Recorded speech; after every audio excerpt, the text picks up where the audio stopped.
This is how you get the flavor of a pork tenderloin that has come off the grill, but in way less time and almost even a little better. We're gonna marinate it, which is the first key, because then we're gonna develop the flavors and put a little sugar situation in there so that when you put it in the air fryer, it caramelizes. So get a plastic bag, which I think is the best way to marinate. Add your pork tenderloins directly inside. I just go to the refrigerator door and clean out the condiment section, and that is how I make a marinade, but it's all got the essential elements. This is kind of my go-to for this recipe.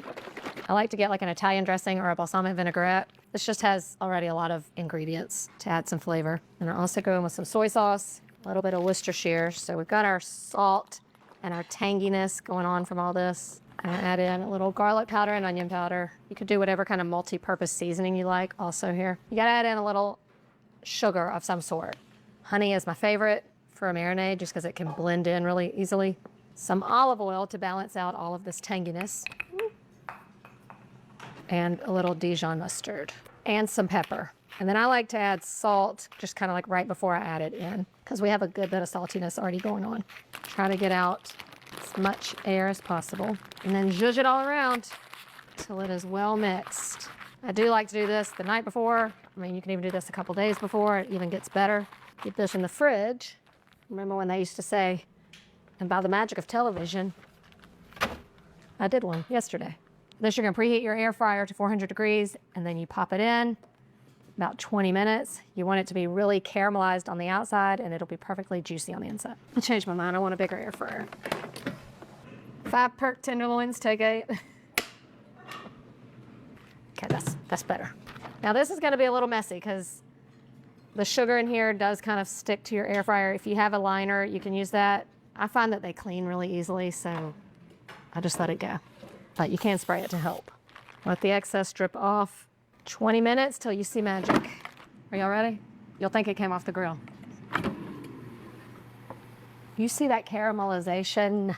You know I love it. Now, just like any meat, when we cook it, especially big pieces, you want to let it rest. Truthfully, I love it just like this, but for this meal in particular, I'm going to give it a little barbecue spin. So I'm going to brush it with a little barbecue sauce. I'm telling you, it's going to taste just like barbecue pork. And then you can pop it back in just for like 1 more minute, just to kind of caramelize that sauce a little bit. And then for dinner, we're having barbecue sliders. Cuts like butter. Look at that. I told you. It's perfect every single time. Juicy, tender, hot and steamy. No need to mess with big old pork shoulders or something when you're craving a little barbecue, but you don't have all day. This is the perfect recipe for that.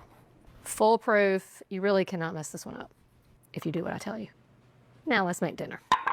Okay, with a little barbecue sauce on the buns. Doesn't have to be the 4th of July for you to have a dinner like this. Delicious pork tenderloin. Little coleslaw on your sandwich. Trust me. Pickles.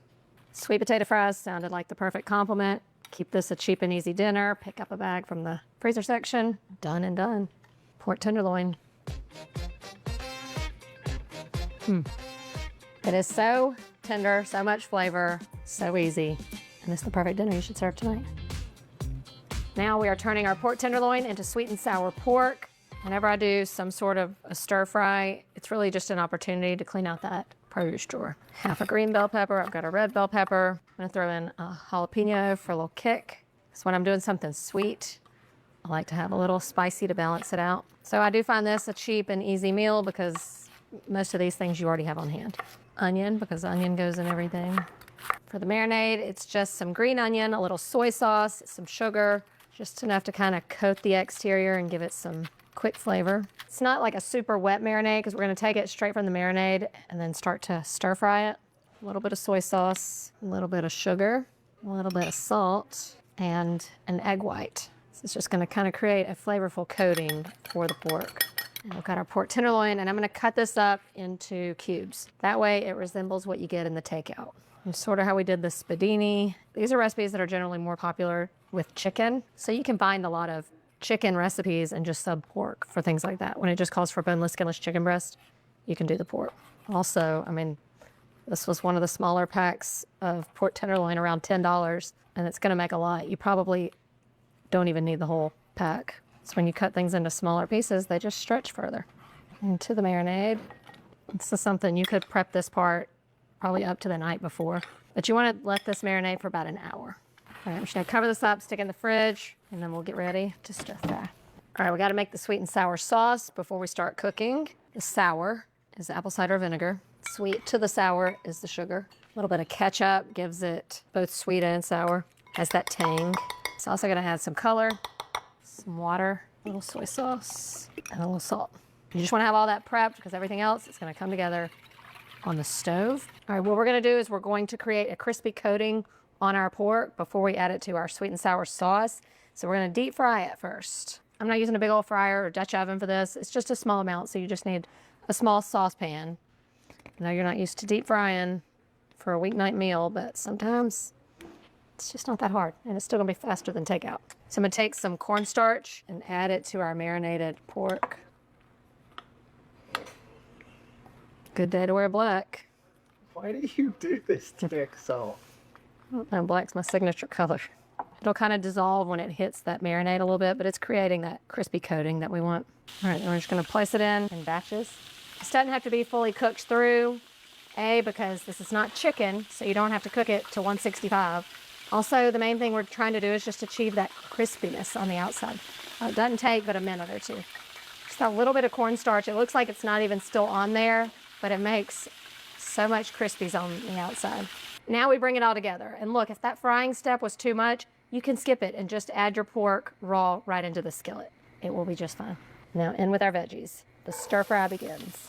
When you're stir frying, you want to make sure your heat stays high. We're trying to just cook these crisp, tender, maybe get a little color on them, start building the flavor. I'm gonna have a slurry ready to thicken our sauce in a little bit, and that's just cold water with a little more cornstarch. This will be the last thing we add, and it'll tighten everything up. When I'm doing a stir fry, I still like a little crispness in my vegetables, so I'm gonna go ahead to the next step. Pineapple for more sweet to our sweet and sour, and then our sweet and sour sauce. I'm gonna let this come to a simmer, and then I'll throw that pork in. Down goes that crispy pork. I'm gonna add in that cornstarch slurry we made, and watch this sauce thicken and become really glossy, and that's gonna give it that iconic look. See how thick and shiny it's getting? We did not need to buy any sauce in a jar. You gotta admit that looks better than takeout, but how does it taste? It's on the money. Let's dish it up. We're gonna serve it up classically, which is over rice. I do, you always think about sweet and sour chicken, but sweet and sour pork, that's where it's at. You know, like a green veggie to round out the meal. And I'm gonna finish with a few more green onions.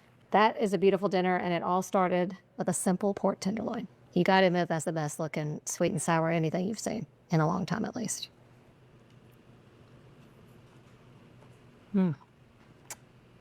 Perfection.